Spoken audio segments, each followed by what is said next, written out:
Álvaro, te agradezco mucho por tu tiempo hoy. Álvaro Castro Lora es abogado de la Universidad de Piura, tiene un máster en Derecho Bancario y lo hemos querido entrevistar porque tiene un perfil muy particular. Está hoy enfocado en fintech. Además, tiene un estudio, es Sumara Hub, que también nos ha interesado y llamado la atención porque digamos que la marca es totalmente rompedora, ha sido una de las primeras firmas, boutiques especializadas que optó también por un tal vez modelo de negocio diferente, por un marketing diferente.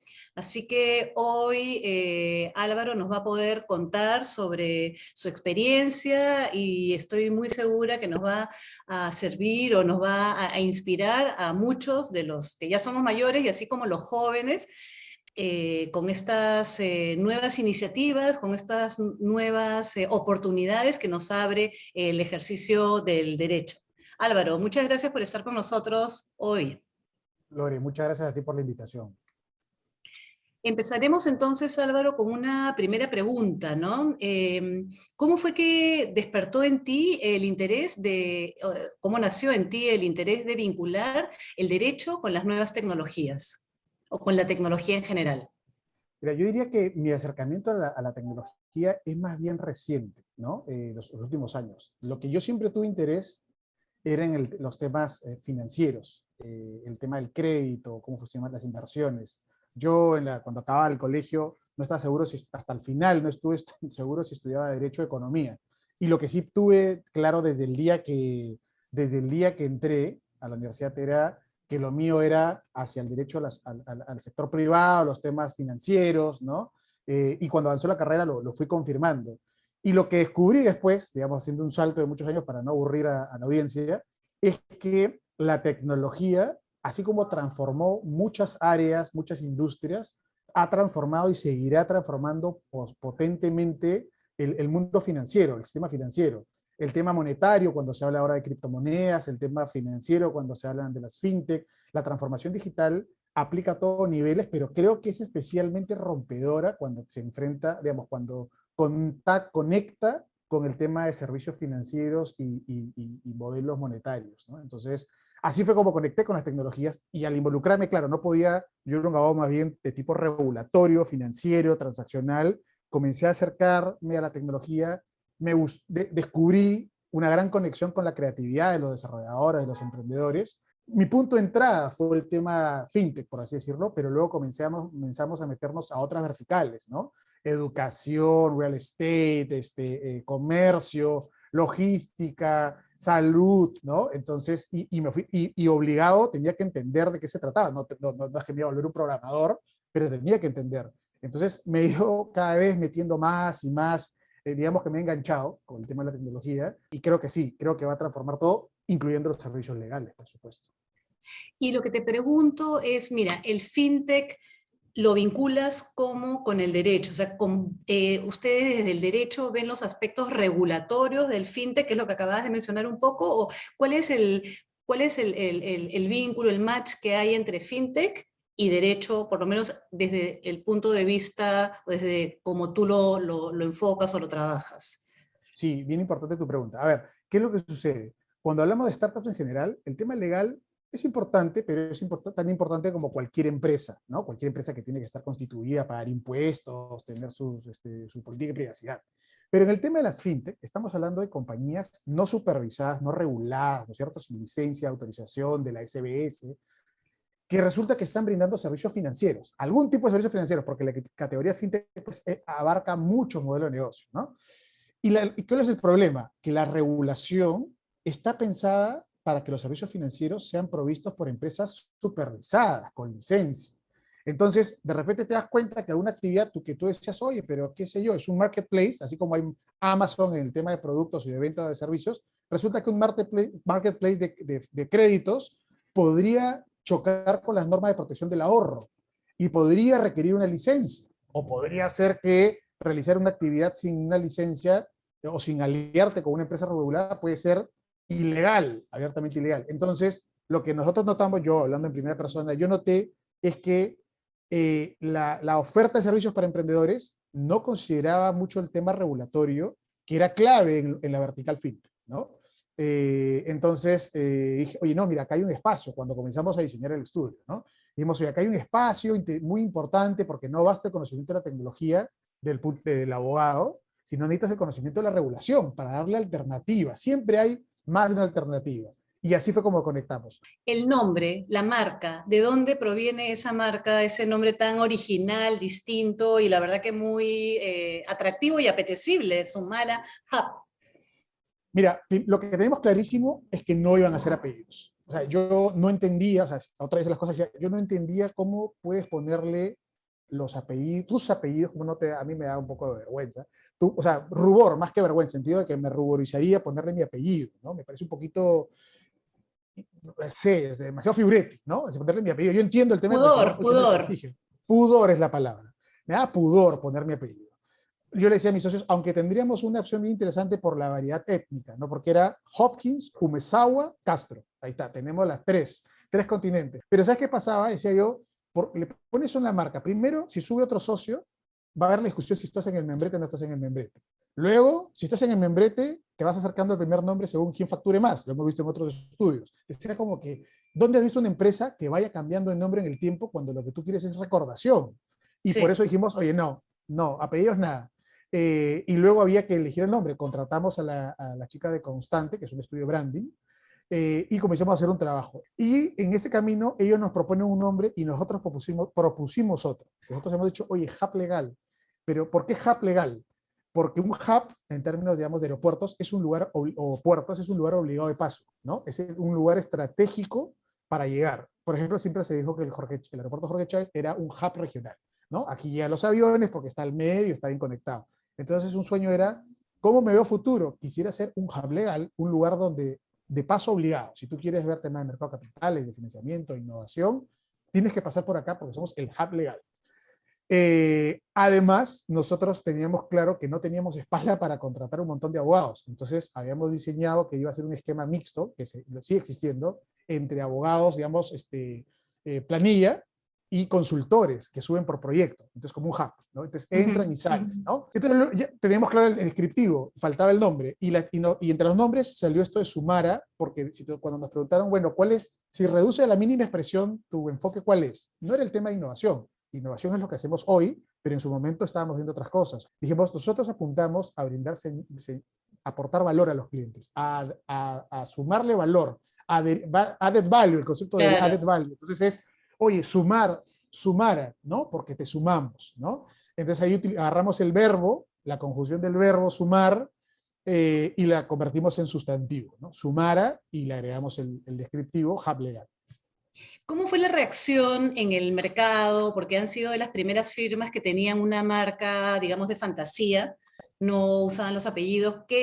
¿Cómo los percibieron? La ¿Qué comentaban segunda, los amigos, los colegas?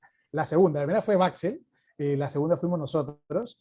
Eh, yo creo que lo recibieron muy bien. O sea, digamos, los abogados, digamos, los amigos, pues bien, y los que imagino que se podrían haber burlado, pues nunca nos enteramos, así que nunca fuimos afectados sé que los abogados todos poco nos burlamos de nosotros, un poco la chacota típica, pero si hubo una burla fue a nuestras espaldas, así que no me afectó.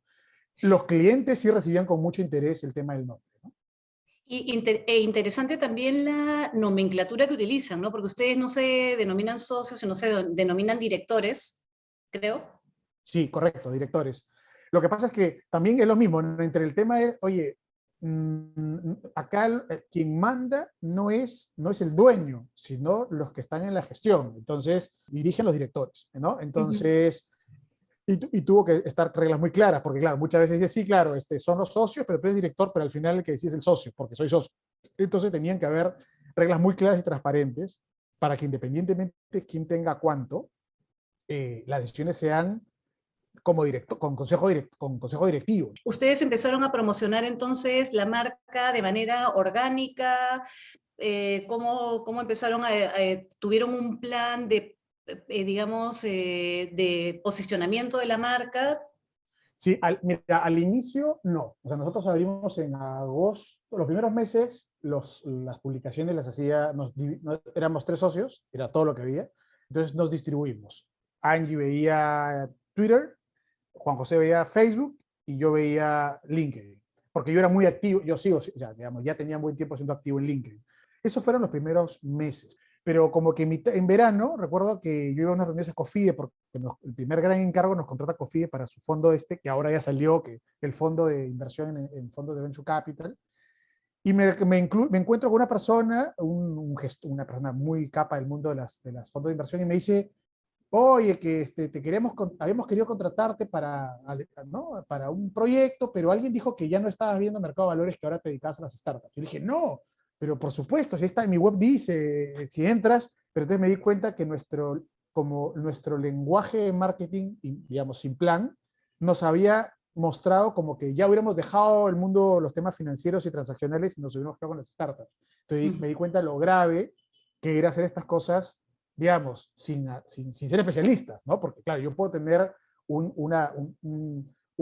qué sé yo, un olfato para el tema de marketing, pero no soy especialista, no sé cómo armar un plan, puedo acompañar en el proceso de Así creación del plan, es. pero yo no lo sé. Entonces dijimos, hay que hacer más que un rebranding, porque el problema no era la marca, era el lenguaje de la comunicación. Entonces, armamos este plan y era los lunes para tema de innovación en general, no solo fintech, miércoles mercado de capitales, financiamiento, todo lo que es financiero, y el viernes es un poquito más abierto, que pueden ser eventos o qué sé yo. Entonces, así lo armamos y comenzamos a postear lunes, miércoles y viernes, que Claro. fue un trabajo. Con una Esa fue una estrategia, estrategia, y, correcto. sí. Y luego incorporamos, después de un tiempo, pues ya con Gabriela en el equipo, decidimos que los temas de emprendimiento e impacto social, si bien pueden ser emprendimientos, no eran tan tech y eran muy claves, porque nosotros decidimos que en lugar de hacer pro bono, nuestro aporte de responsabilidad social corporativa era atender con un paquete especial, con un esquema especial a los emprendimientos con impacto social y ambiental. Y consideramos que eso justificaba un día específico de publicaciones y un lenguaje propio y armamos los martes de emprendimiento B, le llamamos, ¿no? Y luego cuando incorporamos el tema del podcast, que tenemos un podcast que acabamos hace poco la primera temporada, pues en los podcasts comenzamos a publicar los días viernes, porque semanal.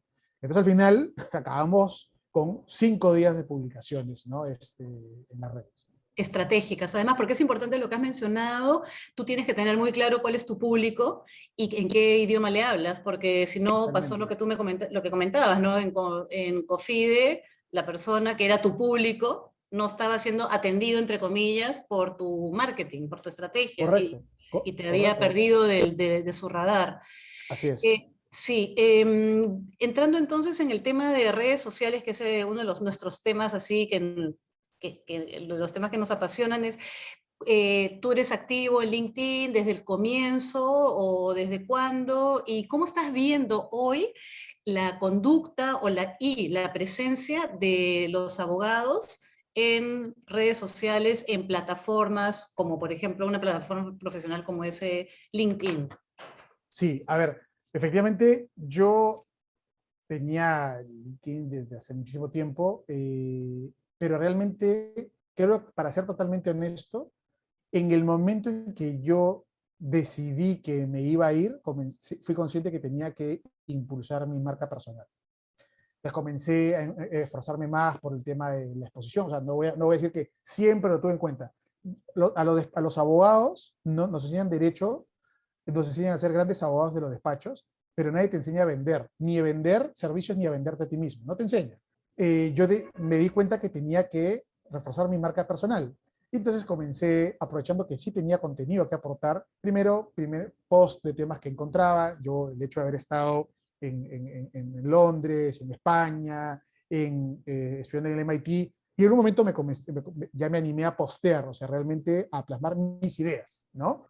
Entonces comencé a postear y a participar en eventos, que cuando renuncié, mi jefe me dijo, con razón, había gente que me había dicho, oye, Álvaro está muy activo en redes, ¿no? O sea, como que había llamado la atención. Le dije, oye, en mi caso es verdad que no era coincidencia, pero no debería ser visto como algo malo ni desconfiar de un abogado que posiciona en redes, porque si es un abogado que no se quiere ir, ¿no?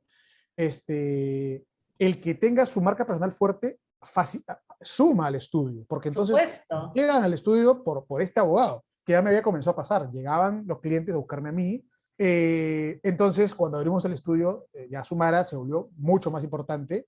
Y al inicio sí me di cuenta que muy poca gente hacía lo que nosotros hacíamos, o sea, de publicar y lo que hacía yo particularmente, porque yo, aparte de los posts del estudio, yo posteaba lo mío, ¿no? Y muy poca gente lo hizo. Y yo sí tengo muy claro que más o menos hacia octubre del 2019 comencé a notar que los estudios comenzaron a postear. Me di cuenta, o sea, lo fue notable porque inclusive hubo reunión interna con el equipo y fue oye, al inicio todo el mundo tenía que ver con que, oye, ustedes postean todo el tiempo, increíble lo que están haciendo, todo el mundo tenía que ver con nosotros, porque éramos los únicos. Y en un momento en septiembre, octubre, de repente había muchísima información. Ya todo el mundo posteaba y no es que ya no nos notaban, pero ya nos diluíamos un poco entre la masa. Entonces tenemos que buscar otra vuelta porque ya otros están haciendo lo que nosotros y tenemos que diferenciarnos, ¿no? Entonces, sí notamos que hubo un cambio, yo lo tengo muy claro hacia el tercer trimestre del 2019 y hoy ni que se diga. Nosotros aprovechamos nuestra debilidad, que era que no tenemos mucha plata para hacer eventos. Hicimos pocos eventos siempre en alianza con alguna universidad, pero cuando viene la pandemia, resulta que todo era por webinar. Y yo recuerdo, tenemos un grupo en WhatsApp de abogados tipo de boutiques, de New Law. En un momento le dije, oye, ¿por qué no hacemos un webinar? Le dije a varios.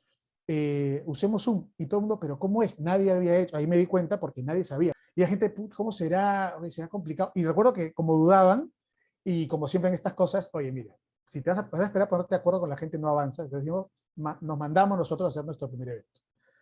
Y salió bacán. Y de ahí es que dijimos, bueno, ok, bacán los webinars, pero la gente tiene que sentarse a mirar. Y ahí alguien nos dijo, oye, ¿y por qué no el podcast? Porque ahora resulta que yo no soy mucho de escuchar podcast, entonces era porque el podcast mientras que haces ejercicio, mientras que corres, mientras que manejas, como una radio. Dije, oye, qué buena idea, a mí me encanta la radio, cuando manejo radio todo el tiempo. Entonces, ahí fue cuando a inicio de este año dijimos, bueno, lanzamos el podcast, ¿no? Y comenzamos. Lo que has comentado, súper importante, la democratización que proveen las redes, ¿no? El poder todos tener el mismo acceso a hacernos públicos sin necesitar una super sala o invertir muchísimo dinero en un lugar para poder invitar a nuestros clientes, potenciales clientes o interesados en general, ¿no? Y eso es una maravilla, además que compartes información y ustedes han pensado en compartir, o sea, los vemos generosos en la compartición de información. Y eso es importante porque no es yo salgo para que me vean a mí, venderme yo, sino que realmente están haciendo un trabajo de difusión, de compartir información, de contenidos, y eso es justamente lo que sostiene a las redes al final, porque la presencia de personas, o sea, pasa, pero la información es lo que queda. Otro tema que nos interesa es directorios legales, Álvaro, y hemos visto con mucho gusto que ustedes ya están, digamos, en el radar de los directorios. Queríamos saber si es que ustedes, o sea, cómo es que se llega a esto, o cómo llegan ustedes a los directorios, los buscan, ustedes presentan información, y cuál es la opinión que ustedes tienen sobre esta herramienta, digamos, de marketeo. A ver, yo creo que es cierto que a veces en los directorios no están todos los que son, pero es cierto que es un punto de referencia válido. O sea, no se podría decir que no sirve para nada. O sea, evidentemente hay un punto de referencia y es un trabajo complicado. Los despachos en los que, hablando sobre todo del estudio Rebasa, como una época yo era el más senior de los asociados, entonces cuando había que hacer las aplicaciones, las fichas, los documentos pasaban por mis manos. Había que, oye, a ver si está el detalle, el socio le da una última revisión, pero yo me metía. Trabajo muy pesado, honestamente, pero había que hacerlo. Y yo reconozco que en ese momento me faltaba un poco la visión marketera. Lo hacía porque era mi obligación, ¿no? Y así que sí, pero sí tenía experiencia en las submissions.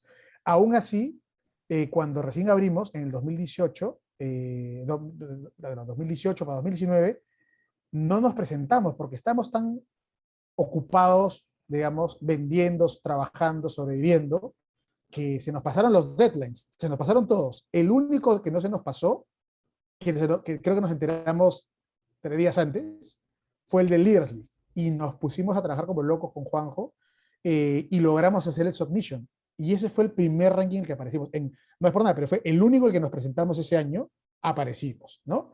Y creo que hay que reconocer que es un trabajo que requiere una experticia especial, sin ninguna duda, ¿no?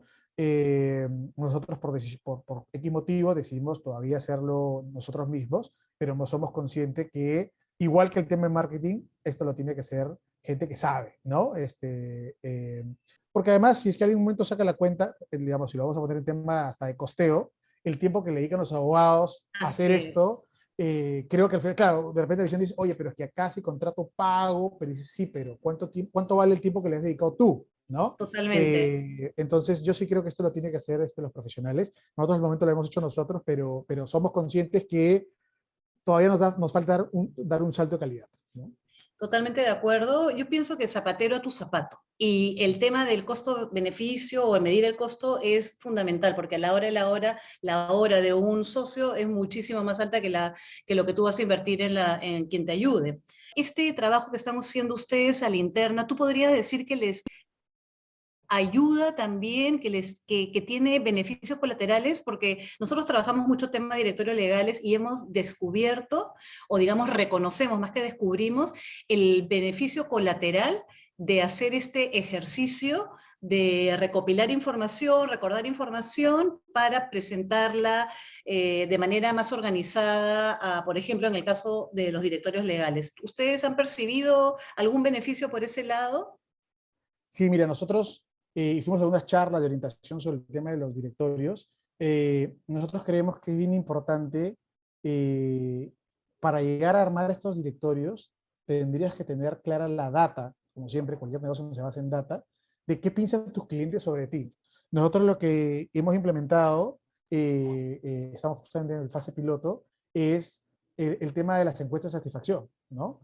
Para poder saber quién está contento, más o menos contento o súper o descontento con el estudio y con qué abogados, ¿no? Y al mismo tiempo esa información te ayuda al submission, pero también te permite dar una retroalimentación con los clientes. El cliente siente que le importa, que te importa Exacto. su opinión, ¿no? Sí. El tema de submission nos ha servido como elemento para voltear a ver qué nos falta en el proceso, que en este caso sería postventa, ¿no?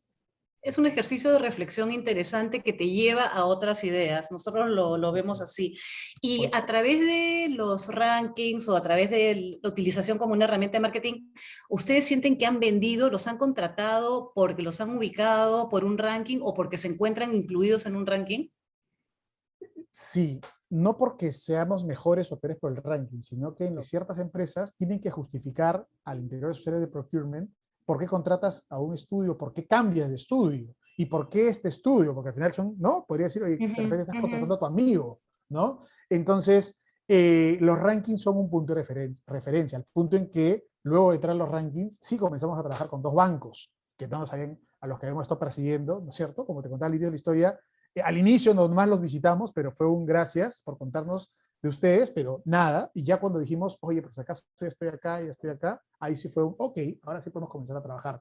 Y eso pasó también con otras empresas. Entonces, Excelente. yo creo que sí sirve para empresas o que son muy estructuradas en su proceso de contratación, o sea, que es muy corporativo el asunto, la información, el ranking es una referencia objetiva. Y una Eh, pregunta, disculpa que te interrumpa, ¿y ya se han encontrado ustedes alguna vez con requisitos del área de compras de servicios legales de asesoría externa con el requisito de figurar en un ranking por sí, escrito? sí, sí, sí, sí, sí, sí, sí. O sea, sí, en un caso con una contratación para una entidad estatal, decía que la organización tenía que tener X antigüedad, experiencia y que ser incluido en un tipo de ranking. Sí, sí, había una Ya, referencia. No, no te dicen cuál, pero sí había una referencia, ¿no? ya. Excelente.